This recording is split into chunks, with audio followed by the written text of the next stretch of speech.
A gente vai assistir rapidinho um vídeo de 2 minutinhos e meio, certo? Que tem por título aí Brilhante. É um curta-metragem que foi lançado no ano de 2021. E eu vou pedir para o Luciano colocar ele aí para a gente poder partir desse ponto na nossa conversa.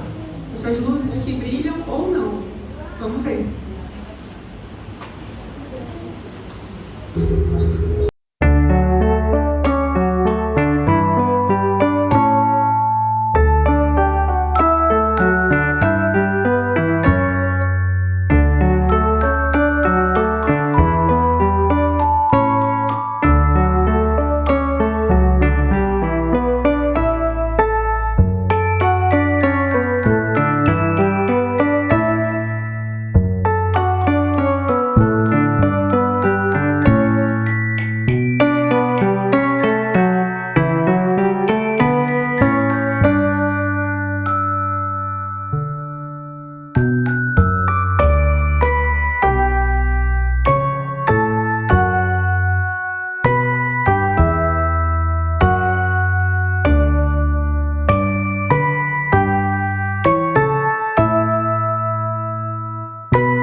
Se esse for o caso, preste bastante atenção, viu?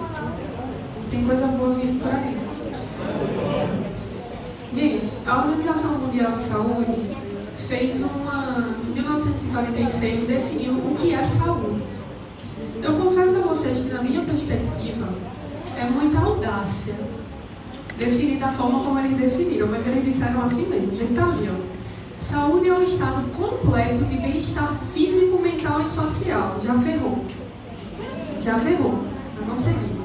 E não apenas a ausência de doença ou de enfermidade. Por que eu gosto sempre de trazer essa definição de saúde?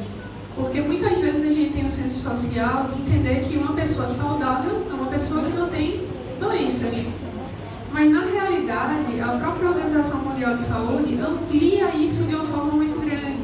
E traz que não é só a saúde física, mas é também a saúde social, ou seja, a forma como você se relaciona com as pessoas, e também a saúde mental. Então, a gente tem que saúde vai além de doença, inclui um estado geral de bem-estar em diferentes aspectos da vida, abrangendo o equilíbrio físico, mental e social. A OMS reconhece que a saúde é uma condição multifacetada que envolve o funcionamento harmônico do corpo, da mente e das relações sociais do indivíduo. Ela traz a saúde num aspecto mais integral. Ela traz a saúde se pensando na totalidade do ser humano. Eu poderia estar aqui com vocês e falar sobre cada aspecto desse de saúde, mas hoje eu vou focar na saúde mental, porque vocês nos chamaram para isso, tá certo? Pode passar, Luciano.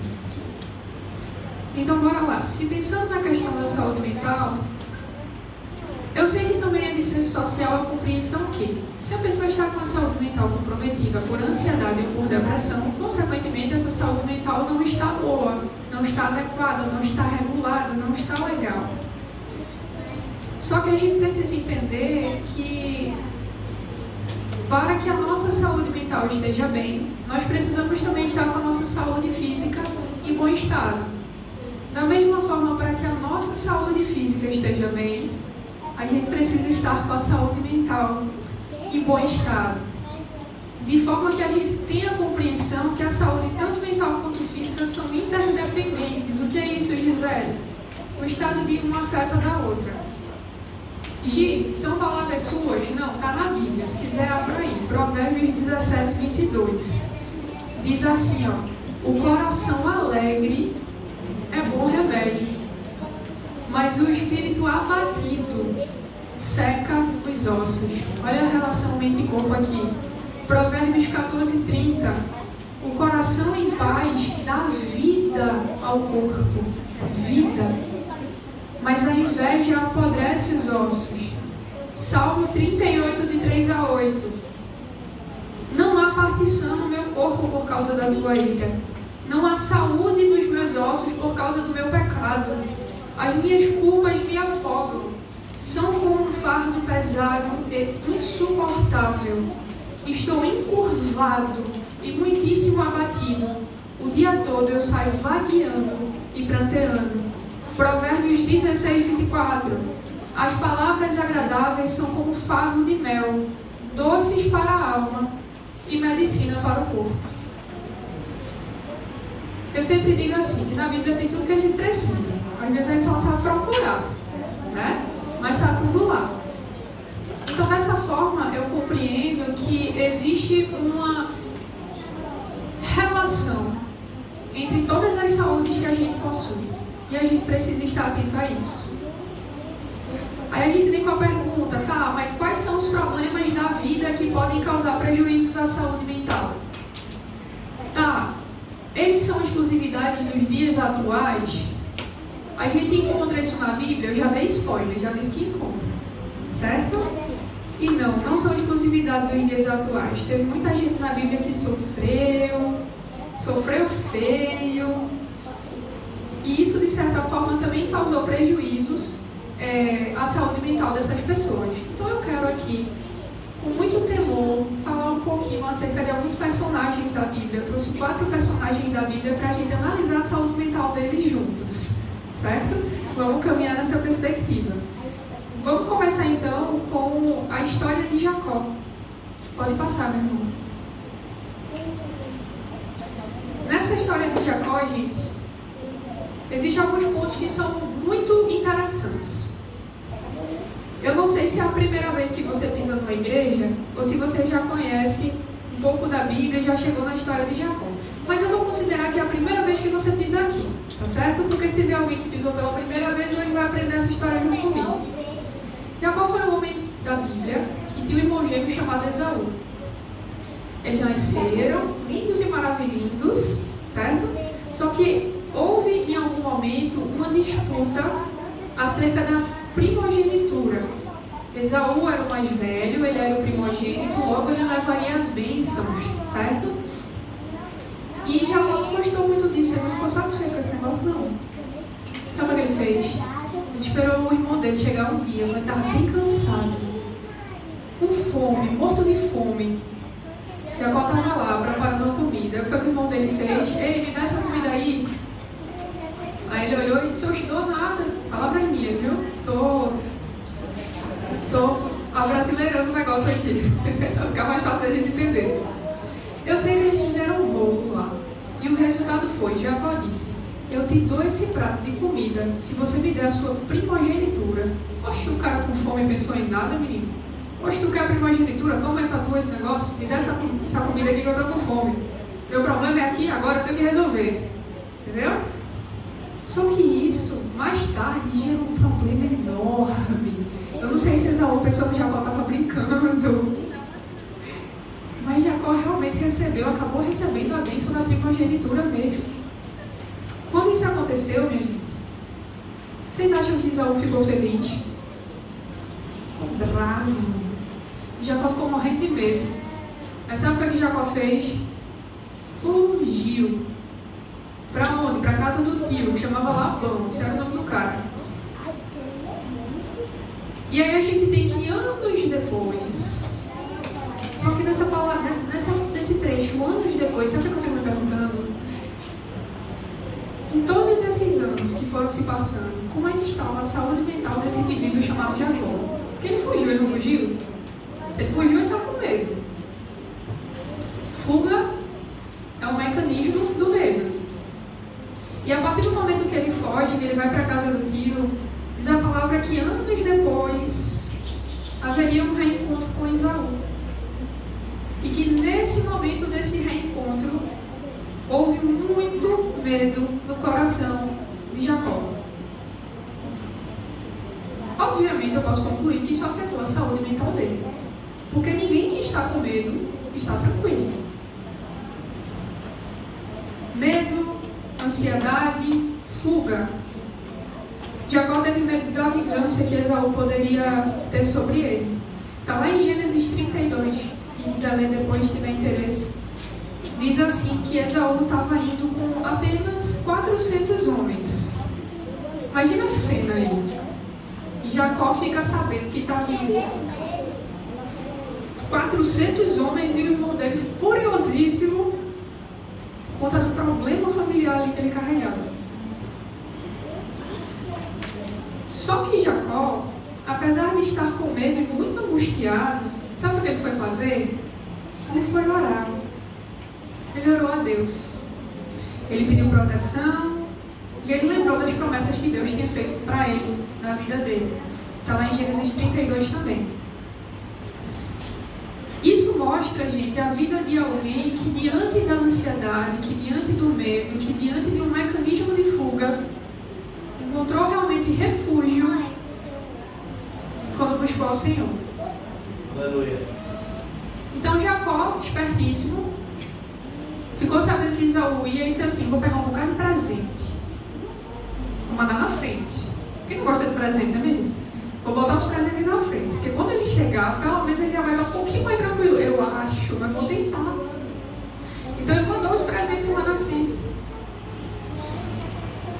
Isso daí me faz entender o nível de ansiedade que Jacó estava em relação a esse reencontro. Porque ele tentou pensar uma forma de apaziguar e amenizar a situação. Ele estava ansioso ou não estava? Estava ansioso. Acontece que na noite anterior a esse reencontro, gente, Jacó teve uma luta, que foi uma luta espiritual, com um homem, que a gente fala que é um anjo, né?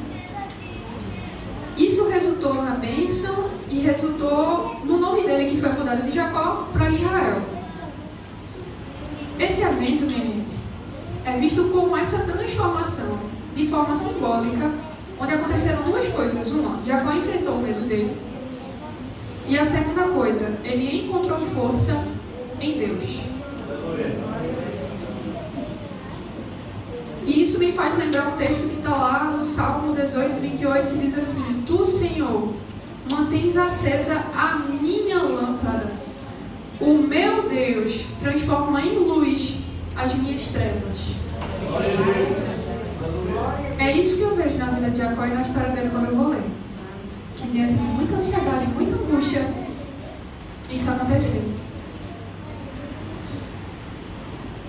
Eu não sei se tem gente aqui com problemas familiares. Vamos orar para que não. Mas o comum é que sim. O comum é que sim, porque a gente vive num mundo onde a gente aprende a ser muito individualista. E diante da forma individualista que a gente é, viver em comunidade se torna um desafio. Você quer ver um negócio comum de acontecer?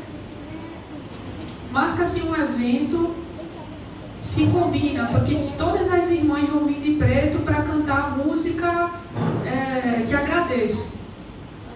Aí daqui a pouco começa assim no grupo: eu quero ir de verde. É melhor a sandália ser amarela. Faço parte do grupo daqui não, tá, gente? Tô só... Mas o que isso acontece em todo lugar? Isso acontece em todo lugar. Por quê? Porque quando o homem individualmente se torna difícil a gente conseguir muitas vezes abrir mão daquilo que a gente quer. E a primeira sociedade que a gente vive é a nossa família. E estar em contato com pessoas tão próximas é uma realidade, muitas vezes, difícil. É uma realidade que muitas vezes, assim como encheu o coração de Jacó, enche o nosso coração de medo e também de angústia. É uma realidade que muitas vezes nos faz ter que fugir, como Jacó fugiu de Esaú. Que nos faz ver os nossos familiares e sair correndo, com medo. Me lembro de uma situação que eu acompanhei na clínica, de uma pessoa que chegou para mim e disse assim: na minha família tem um problema sério. Eu disse: tá bom, me conta, o que é? Aí a pessoa disse assim: pessoal, a gente tem o nosso patriarca, que é o nosso avô. E tem ali, né, os tios, tem os sobrinhos, eu faço parte ali tem os netos, eu faço parte dos netos. Certo? Eu tenho 2 primos que não se batem. Eles são irmãos. Só que tem um problema. Toda vez quando é festa de família, a gente tem que decidir quem é que chama. Se chama um ou se chama o outro. Porque se chamar os 2 dá errado. Eu falei: sério, entendi. Mas eu tô com um problema pior do que esse. Eu disse: qual é? Agora vai ser o aniversário do patriarca e tem que ir os 2. Ferrou. Em outras palavras, ferrou. Percebem, são problemas comuns, são pessoas comuns como eu e você, que vivenciamos situações assim muitas vezes e vamos deixando a vida passar, regando medo, regando angústia, regando ansiedade nos nossos corações. Problemas familiares são comuns, mas Jacó nos mostra que o perdão e que a restauração familiar são possíveis à luz da palavra de Deus. Pode passar, irmão. Temos agora um segundo problema que eu gosto sempre de trazer, que são os problemas amorosos. Eita, agora os adolescentes chegam primeiro. Problemas amorosos. Tem isso na Bíblia, Gisele? Tem, irmão, tem. Na Bíblia tem tudo que você precisa. A gente vê isso na história de um cara chamado Davi. Quando a gente está na salinha das crianças, a gente ensina assim: Davi foi lá, matou Golias. Davi foi o homem segundo o coração de Deus. Que coisa linda, titia. É isso aí. Mas ninguém fala para essas crianças que Davi matou uma pessoa porque se apaixonou pela mulher do cara. Ninguém ensina para as crianças que Davi tem um bocado de mulher, mas foi olhar para a mulher do outro. Sabe por quê? Tem uma música de Samuel Mariano que diz assim, que a gente conhece esse Davi que derrotou Golias, mas que a gente não quer falar do Davi que matou uma pessoa. Sabe? E é exatamente isso. Nossa vida muitas vezes é regada pelas vitórias. Mas quando a gente vai falar realmente daquilo que pega, aí é bronca. Então vamos lá, Davi, o homem que matou Golias, o homem segundo o coração de Deus, o homem que me faz entender que se recebe um título desse, eu tiro o chapéu pro cara. De repente um dia ele estava no jardim do palácio dele, ele estava ali de cima olhando e ele viu uma mulher que ele achou belíssima. O nome dessa mulher é Batseba. Está lá em 2 Samuel 11, quem quiser depois ler.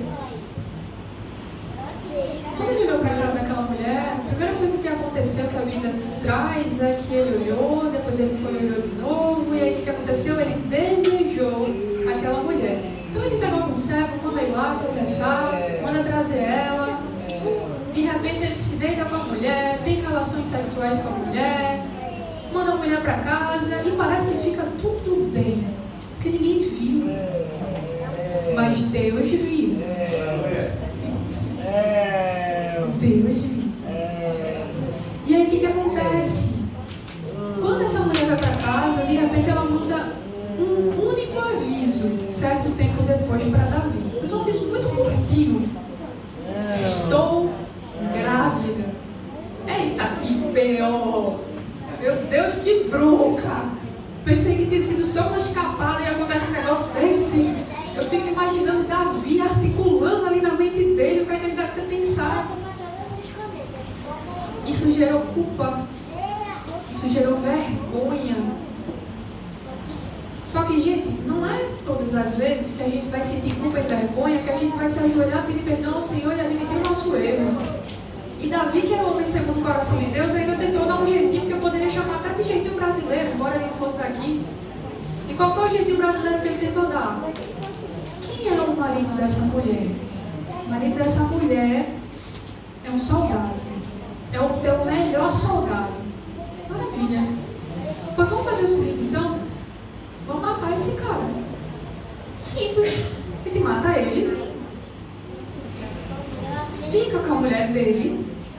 E ainda sai de bonzinho. Por quê? Porque o rei, o soldado do rei morreu. E aí o rei foi lá e pegou a viúva e tomou conta. Olha uma coisa linda. Olha que história maravilhosa. Gosta da Broadway. Só que o que acontece é que Urias era mais fiel à autoridade do que Davi. Urias, que foi esse soldado, leva a própria carta, que é a sentença de morte. E quando a pessoa pega a carta que vai ler, a carta diz assim: ei, pega Urias e coloca na frente de batalha. Aí quando o exército inimigo vier, todo mundo recua. Deixa Urias lá sozinho. Para quê? Para ele morrer. Era uma ordem do rei. Quem era que ia dizer que não? Fizeram segundo aquilo que Davi havia ordenado. Só que aí, gente, uma vez que Urias morre, Davi foi lá, agora é uma viúva do exército, levou ela para dentro da casa dele. Talvez Davi tivesse pensado assim: agora está tudo certo. Resolveu. Vai ter um filho, vou assumir o menino aqui. Tudo certo. Só que Deus estava vendo Davi. Você pode até ir por caminhos tortuosos na sua vida, mas Deus ainda está vendo você. Tem coisa que Deus permite porque Ele quer que a gente aprenda. E é assim com você e é assim comigo. E foi assim com Davi também. Deus manda um profeta e conversa com Davi, conta uma história para Davi, de um cara que era muito pobre, tinha uma ovelhinha, e que o outro que era rico tinha várias. Aí o cara que tinha várias ovelhinhas foi lá e pegou a única ovelhinha do cara pobre. E quando o profeta disse isso, Davi disse: não, não pode não, isso é absurdo, esse cara tem que morrer. Aí Natan olhou para a cara dele e disse: você acabou de assinar a sua sentença. Que lindo. Só que Deus não mata Davi ali, porque Deus ainda tinha um propósito na vida de Davi. Depois disso, Davi realmente caiu em si. Entende o que foi que aconteceu? E ele confessou o pecado dele ao Senhor. E por isso ele buscou restauração, através do arrependimento. Esse texto está lá em Salmo 51. E eu acho um dos textos mais lindos, sinceramente, dos Salmos. Porque essa é uma oração, minha gente, que eu não sei vocês, mas eu já precisei fazer algumas vezes na minha vida. Compadece-te de mim, ó Deus, segundo a tua benignidade, e segundo a multidão das tuas misericórdias, apaga as minhas transgressões, lava-me completamente da minha iniquidade, purifica-me do meu pecado, pois eu conheço as minhas transgressões e o meu pecado está sempre diante de mim. Eu pequei contra ti somente, e fiz o que é mal perante os teus olhos, de maneira que serás tido por justo no teu falar, e puro no teu julgar. Eu nasci na iniquidade, em pecado me concebeu minha mãe. Eis que te comprazes na verdade e no íntimo, e no recôndito me fazes conhecer a sabedoria. Purifica-me com esopo, e ficarei limpo. Lava-me, e ficarei mais alvo que a neve. Faze-me ouvir júbilo e alegria, para que exultem os ossos que me esmagaste. Esconde o rosto dos meus pecados e apaga todas as minhas iniquidades.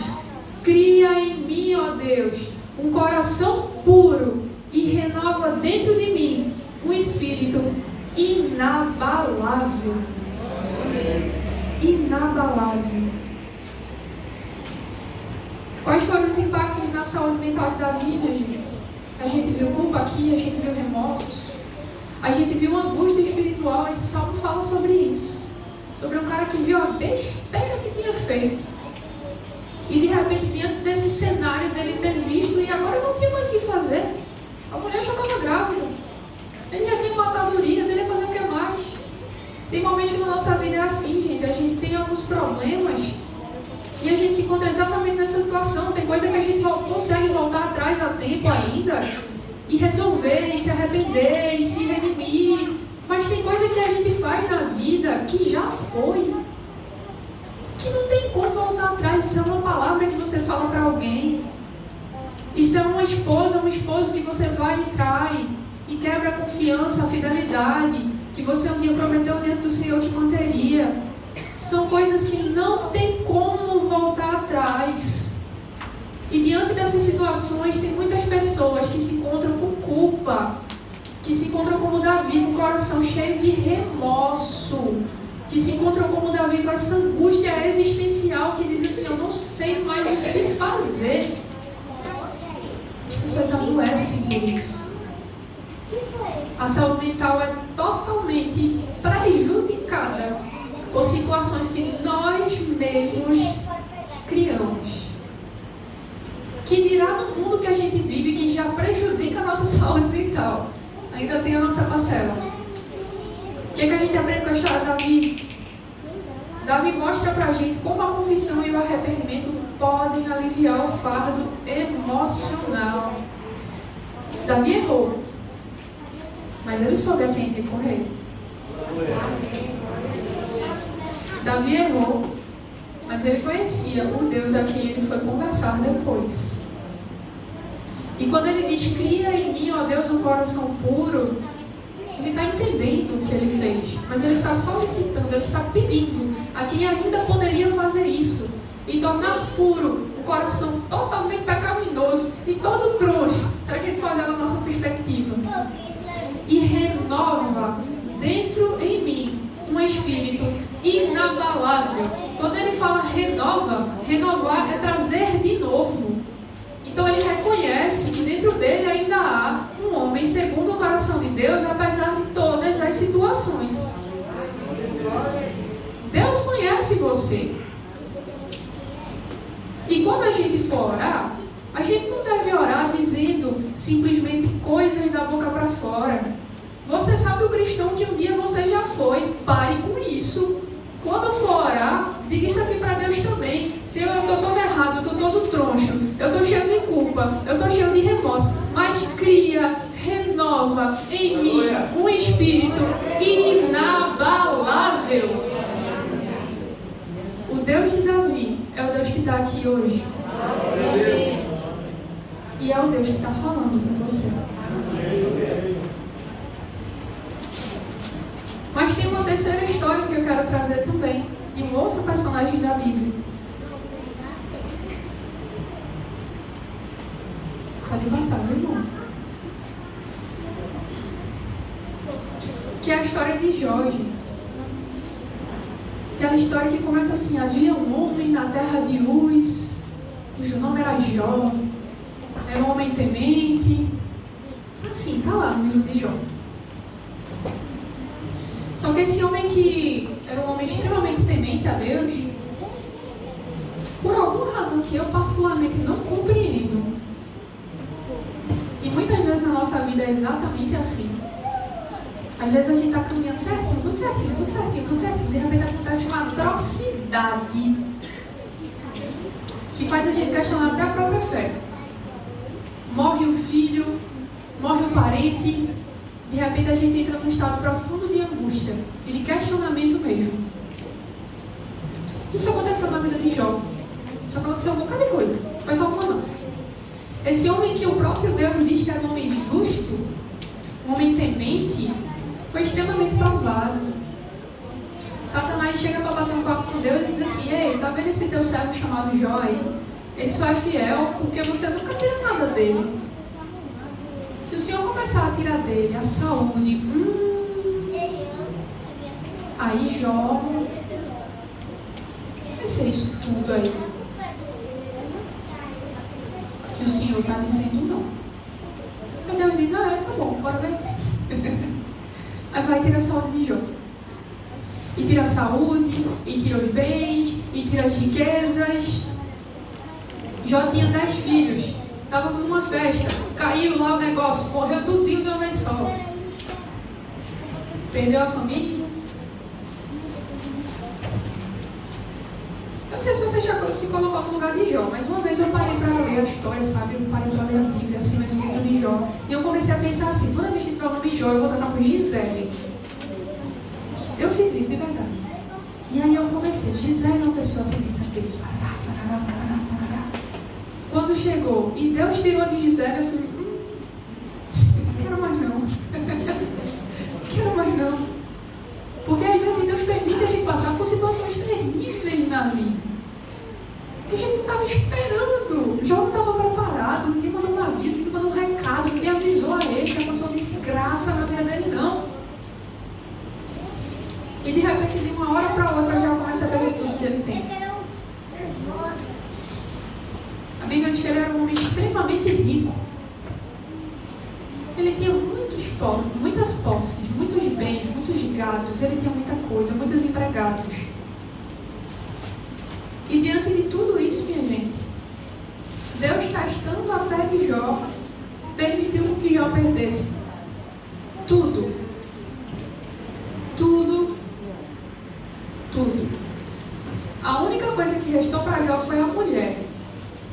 Que por acaso foi a única que disse assim, abandona esse teu Deus aí e morre. Foi a única coisa que ficou. E o que ficou ainda foi uma provação. Pensa na bronca. Pensa na bronca. Essa perda, gente, afetou profundamente o bem-estar mental de Jó. Como é que eu sei disso? Porque Jó ficou em silêncio. E eu não sei se já aconteceu com você, mas já aconteceu comigo algumas vezes. De quando eu não estou bem, eu quero um silêncio. Pensa que eu não gosto de falar quando eu estou bem. Eu fico eu comigo, com os meus sentimentos e todos os divertidamente na minha cabeça. Mais ou menos assim. E diante daquele silêncio que Jó foi produzindo dentro de si, Jó decide abrir a boca para falar. Era melhor que ele tivesse ficado calado. Porque quando ele abre a boca para falar, ele faz muitas perguntas a Deus. Sabe quantas perguntas Deus respondeu a Jó? Nenhuma. Se não me falha a matemática, foram 14 perguntas que Jó fez. Por que eu nasci? Por que eu morri no ventre da minha mãe? Por que o Senhor não fez com que secasse o leite no seio da minha mãe para que eu não tivesse o que comer e morresse logo? Se fosse para tirar a minha vida, por que o Senhor fez eu nascer? Ele estava revoltado. Eu não vou tirar a razão dele não, viu? Ele ainda foi muito gentil nas palavras dele. Se fosse Gisele, ô pai, misericórdia. Só que depois dessas perguntas que Jó faz a Deus, quando Deus não responde nenhuma, Jó decide continuar o ataque pessoal. Então ele manda ali 34 afirmações depois das perguntas. Sabe a quantas delas Deus respondeu? Deus ficou em silêncio. Silêncio total. Mas houve um momento em que Jó disse assim: mas eu sei que o meu Redentor vive e que por fim se levantará sobre a terra. Aí Deus abriu a boca. Eu acho que naquela hora já lembrou. Ele lembrou que podia mudar a situação dele. E quando ele vai lá e abre a boca, aí Deus começa. Sabe quantas perguntas Deus devolveu? 70. 70. Sabe quantas Jó teve capacidade de responder? Nenhuma. Jó não respondeu absolutamente nenhuma dos 70 questionamentos que Deus havia feito a ele. E uma coisa muito interessante acontece. Depois disso, quando Jó vai falar, ele diz assim: eu bem sei, eu te conhecia só de ouvir falar, mas agora os meus olhos te veem. Aleluia. Aleluia. Porque Deus começou a dizer: Jó, e onde é que você estava quando eu criei o céu? Onde é que você estava quando eu fiz a divisão entre o mar e a terra? Onde é que você estava quando eu coloquei os peixes lá no mar? Então Deus pega Jó e lembra quem Jó é. Mas Deus ensina a Jó quem é Deus. Aleluia. Aleluia. Existe uma determinada pregação do pastor Hernandes Dias Lopes que ele traz algo acerca disso que eu vou replicar aqui para vocês. Ele diz que numa determinada vila tinha uma praia e aí chegou um viajante de muito longe que nunca tinha visto o mar e de repente vendo o mar ele disse assim: nossa, que coisa linda, agora eu posso dizer que eu conheço o mar. Aí chega do lado dele um marujo todo bronzeado de sol, olhou para a cara dele e disse assim: eu também conheço o mar. Aí Hernandes Dias Lopes disse assim: quem é que conhece o mar de verdade? Quem é que conhece o mar mais? Quem é que conhece o mar na sua profundidade? Quem é que já esteve no mar na chuva? Quem é que já esteve no mar no sol? Quem é que já esteve no mar no vento? E ele diz que assim é o nosso relacionamento com Deus. Você pode conhecer Deus porque você veio aqui e escutou alguém aqui na frente falar. Mas você pode conhecer a Deus nas vivências da sua vida, que você convida a Deus para Ele estar com você. Os impactos na saúde mental de Jó, gente, foram angústia, desespero e um profundo questionamento existencial. E o que a gente consegue aprender com a história dele? A gente aprende que embora a dor seja inevitável, porque sim, tem momentos da vida que Deus vai permitir com que você sofra mesmo. Então tem hora que é inevitável. Mas embora seja inevitável, o relacionamento com Deus oferece esperança, renovação e restauração emocional. Por que, Gisele? Porque depois de toda essa situação aqui, a Bíblia diz que Deus deu em dobro tudo o que Jó perdeu. Esse é o Deus que eu sirvo. Esse é o Deus que eu conheço. É um Deus que muitas vezes vai permitir sim que a gente passe por situações difíceis, mas é um Deus que vai estar lá a todo momento, mesmo se ele estiver em silêncio, mas ele vai estar lá. E no momento que ele abrir a boca para falar, eita, segura a onda. Tem uma última história que eu quero trazer para vocês.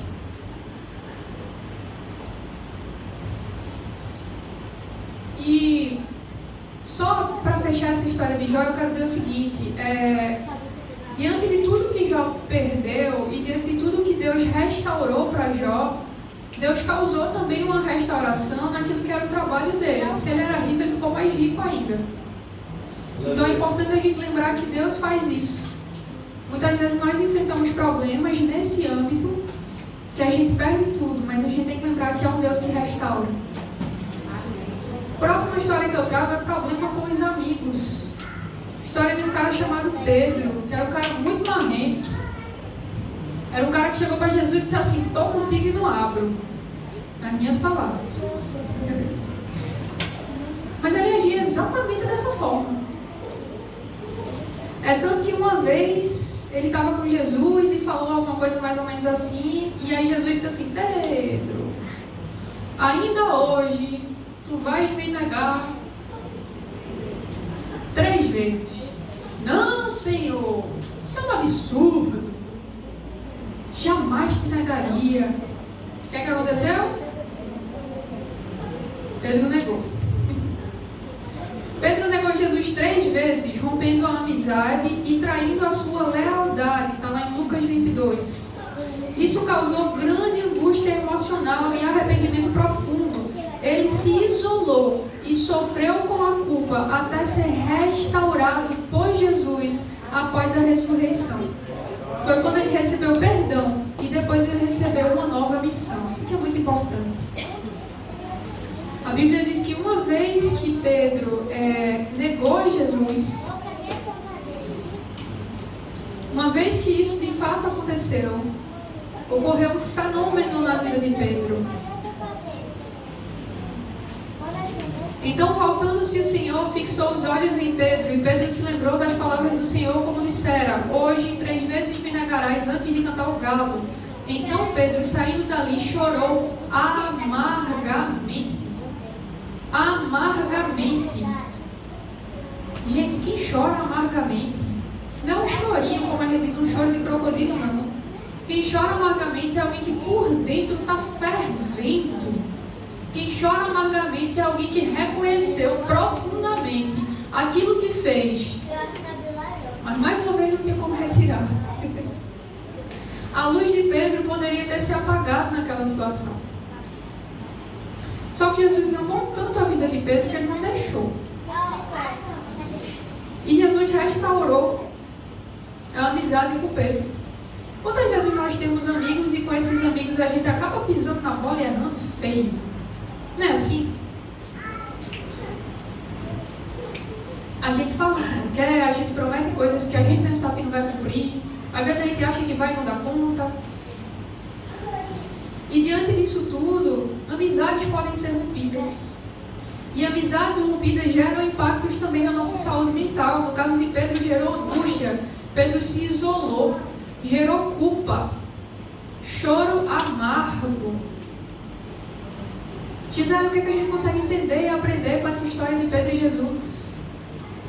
Primeiro, a reconciliação com amigos e consigo mesmo alivia a carga emocional. Segundo, um propósito na vida faz toda a diferença. Pedro foi um pescador. Só que quando Jesus volta para ele, para oferecer ali o perdão e realmente dizer: Pedro, tu me amas, Pedro, tu me amas, Pedro, tu me amas. Quando Pedro finalmente tem a coragem de responder a verdade, que é: Senhor, tu sabes de todas as coisas. Acho que ele pensou assim: eu não tenho moral para dizer que eu amo um cara que eu acabei de negar. Eu acho que foi isso que ele pensou, na minha perspectiva.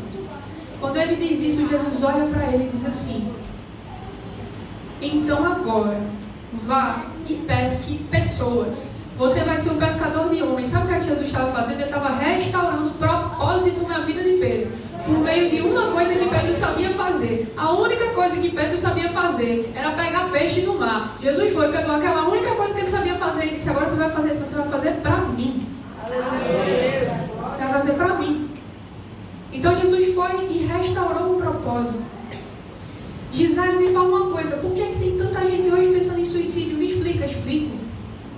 Porque está faltando propósito na vida. Está faltando uma coisa pelo que brigar e acordar todo dia.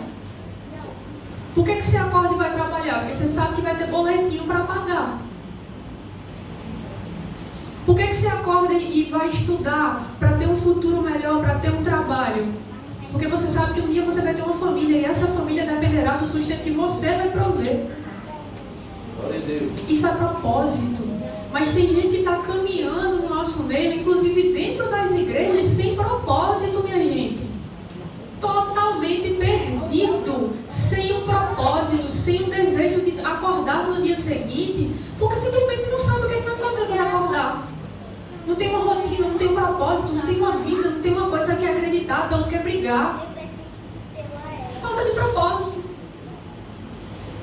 Jesus, quando olha para Pedro, entende a vergonha existencial que Pedro está vivendo. E diante daquela vergonha existencial, Jesus entende, na sua infinita sabedoria, que Pedro precisava de um propósito para seguir. Eu não sei se você chegou sem propósito, mas o mesmo Deus de Pedro é o Deus que está aqui. E é o Deus que pode restaurar o propósito na sua vida. Esse é Jesus.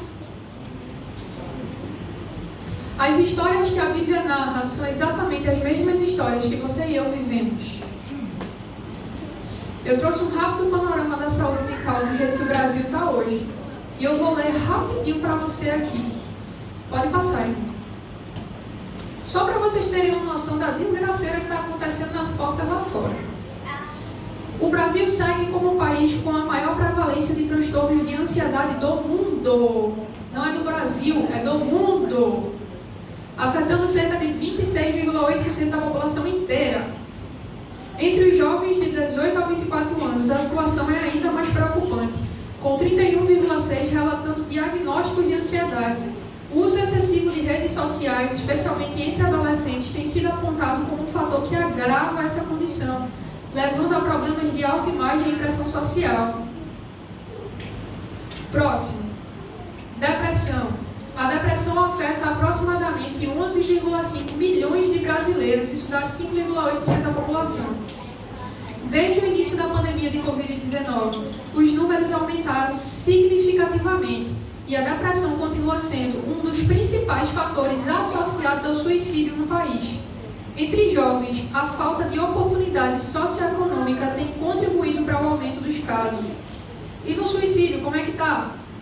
As taxas de suicídio no Brasil continuam subindo, especialmente entre os jovens. Entre 2011 e 2022, a taxa de suicídio entre pessoas de 10 a 24 anos cresceu cerca de 6% ao ano. Além disso, o número de notificações por autolesões, pessoas que se cortam, nessa faixa etária aumentou em 29% ao ano, evidenciando uma tendência preocupante.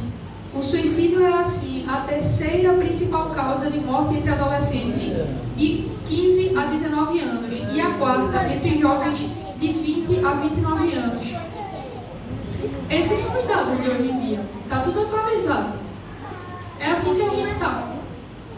É assim que a nossa população está. É assim que talvez você e eu nos encontremos. Mas eu vim para dizer a você uma coisa. Esses dados realmente são preocupantes, mas tem um Deus que quer cuidar da gente. Tem um Deus que está se importando com isso. Deus não está no céu de braços cruzados, não. Por isso que Ele está levantando gente, feito eu, para estar aqui conversando com vocês. Por isso que Ele está fazendo você estar aqui, para você sair daqui, chegar na sua escola e no seu trabalho e compartilhar alguma coisa que você aprendeu aqui hoje. Gisele, como é que você quer me dizer que Deus se preocupa com os meus problemas? Está na Bíblia. Vê só, Mateus 11, 28 a 30. Venham a mim, todos os que estão cansados e sobrecarregados, e eu darei descanso a vocês. Tomem sobre vocês o meu jugo e aprendam de mim, pois sou manso e humilde de coração. E vocês encontrarão o quê? Descanso. Descanso para onde? Para a alma. Você pode até estar cansado no seu corpo porque você trabalhou o dia todo, hoje é sexta-feira e você está aqui. Mas você sabe que quando você dormir, você acorda descansado. Mas a alma, só tem uma pessoa que consegue promover esse descanso. E essa pessoa se chama Jesus. Lançando sobre Ele toda a vossa ansiedade, porque Ele tem cuidado de vós. Está na Bíblia também. Perto está o Senhor dos que têm o coração quebrantado e salva quem, gente? Os de espírito abatido. Deus se preocupa com você. Deus se preocupa com você. Eu vou dizer não, porque você ainda não entendeu. Deus se preocupa com você. Que foi dito na Bíblia anos atrás, continua servindo para nós. Não deixe a sua luz se apagar, gente. Tem jeito. Tem jeito. Tem jeito. Tem jeito. Tá difícil. Tem jeito. Tá complicado. Tem jeito. Tem jeito. Deus, em toda a sua sabedoria e amor, deu inteligência ao ser humano para que a humanidade pudesse desenvolver um negócio chamado ciência, incluindo áreas como a psicologia, a psiquiatria e a farmacologia. Como o quê? Ferramentas. Ferramentas para quê? Para promover saúde mental, oferecendo suporte em tempos de dificuldade e sofrimento. Deus se importa profundamente com a saúde integral do ser humano e por isso permitiu o avanço do conhecimento científico para que pudéssemos encontrar formas eficazes de lidar com doenças mentais, cuidar do bem-estar emocional e viver de forma equilibrada. O uso dessas ferramentas reflete o cuidado divino pela vida e pela mente humana, demonstrando que fé e ciência podem caminhar juntas para o bem-estar. Gisele, entendi tudo que você falou e estou aqui preocupada, porque eu não sei se eu sou uma pessoa que eu estou precisando de ajuda na minha saúde mental. Me dá um spoiler aí. Olha aí, ó. Você precisa de ajuda psicológica? Sim. Se você sente as emoções com muita intensidade, Se você passou por uma situação traumática recente, se você tem dificuldade para se alimentar ou para dormir, se você apresenta sintomas de doenças não diagnosticadas, vai bater no médico toda hora, volta. Vai bater no médico, faz exame, deu nada, volta. Faz exame de novo, faz outro, deu nada. Ajuda psicológica. Se você precisa de válvulas de escape com frequência, se você se sente constantemente desanimado ou sem energia, se você sente dificuldade em se relacionar com as pessoas, só isso não tem mais. Mas não ia caber. Então eu trouxe os principais, assim, pra gente ter uma ideia, tá certo? Se essa é a sua situação, eu quero lhe dizer onde é que você pode buscar ajuda psicológica. E eu termino aqui, certo? Vê só, gente. Em primeiro lugar, eu quero falar para você que você tem uma igreja que é uma igreja séria. Que é uma igreja que tem pastores que estão aqui para cuidar de vocês. Vocês sabem disso. São pessoas que têm preparo para abraçar vocês e para lidar com vocês.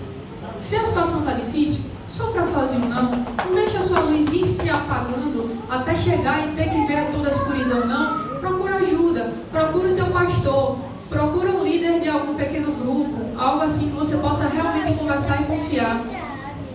Mas se de repente essa pessoa quiser te fazer uma indicação, por entender que a sua situação pode ser levada também com a ciência, dentro daquilo que Deus tem direcionado a ciência para trabalhar, eu quero te dar aqui 3 opções. Primeira opção, eu coloquei ali, aponte sua câmera. Isso dali, gente, é um PDF que eu criei, que é um guia para te ajudar a sair de crises de ansiedade. Tá gratuitamente aí para quem desejar, tá certo? Então, um presente de coração para vocês que eu trouxe hoje. Quero também dar uma segunda opção, que é o número 188. Salve esse número na agenda do seu celular, compartilhe esse número no seu Instagram, porque isso pode salvar a vida de alguém. O que é o 188? É uma ligação gratuita que você faz e entra em contato com a equipe do CVV, que é o Centro de Valoração da Vida. São pessoas que estão querendo se matar e ali vão dar uma última chance no telefonema para alguém que está do outro lado ajudar a pessoa dentro daquele momento. Então, é uma equipe muito séria, que trabalha no Brasil inteiro. Eu tenho amigos daqui de Recife que trabalham no CVV e eu conheço realmente o trabalho de perto, é um trabalho muito lindo. Orem pelas pessoas que trabalham lá, não é um trabalho fácil. O pessoal recebe ligação de gente que está com a arma na cabeça para se matar e no telefone do outro lado tem que dar um suporte emocional e tentar de alguma forma intermediar aquela situação. Então a gente está sendo bombardeada a todo momento. Mas se por um acaso da vida você já pensou em algum momento que acabar com a sua vida seria a melhor solução, deixa esse número gravado aí no seu celular, porque se um dia você precisar e for um socorro, você pode ligar para lá também, ou compartilhar para que outras pessoas possam ter esse encontro. E por último, eu coloquei os meus contatos, gente. Ali é o meu Instagram, CertoXL Melo, no Melo, no lugar do E, é o numeral 3. E tem também o meu WhatsApp. Por que eu gosto sempre de deixar meu contato? Porque eu sei que muitas vezes, momentos assim como esse que a gente tem, são momentos que fazem a gente lembrar de coisas difíceis da vida.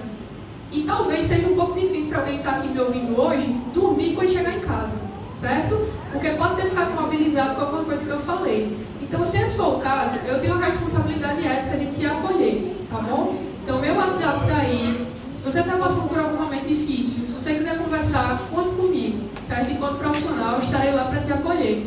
Se de repente for uma demanda de psicoterapia, a gente pode conversar e ver como faz. Certo? Deus abençoe vocês. Muito obrigada.